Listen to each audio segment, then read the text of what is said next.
Hello বন্ধুরা, আজকে আমি 26শে জানুয়ারি উপলক্ষে 3টে লুচি বানাবো 3 রকম। এই দেখো গাজর আমি পেস্ট করে নিয়েছি, বা এটা হচ্ছে পালং শাক পেস্ট করে নিয়েছি, আর এটা সাদা লুচি হবে। তার জন্য চিনি ময়দা দিয়ে সারাটা আমি ভালো করে ময়ান দিয়ে নিচ্ছি। নিয়ে দেখো সুন্দর একটা ডো বানিয়ে নিলাম। এবার গাজরটা দিয়ে আমি ময়দা মাখিয়ে তার মধ্যে চিনি লবণ তেল দিয়ে আমি ভালো করে এটা সুন্দর করে এটা একটা ডো বানিয়ে নিচ্ছি। এ দেখো কত সুন্দর হয়েছে।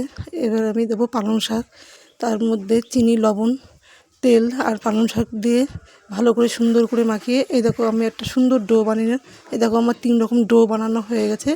এবার আমি লেচি কাটছি সাদা লুচির জন্যে। দেখো সাদা লুচির জন্য আমি লেচি কেটে নিলাম। এবার সবুজ লুচির জন্যে আমি লেচি কেটে নিলাম। সুন্দর করে আমি সব গোল্লাগুলো পাকিয়ে নিচ্ছি।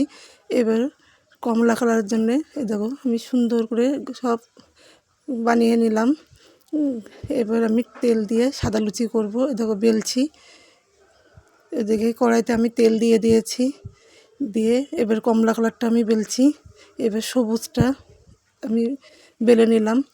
নিয়ে এবার তেল ওদিকে গরম হয়ে গেছে, দেখো সব সাজিয়ে সাজিয়ে রেখে দিলাম। কত সুন্দর কালারফুল। এতে কড়াইতে তেল দিয়ে তেল গরম হয়ে গেছে, সাদা লুচিগুলো এই দেখো ভেজে নিচ্ছি।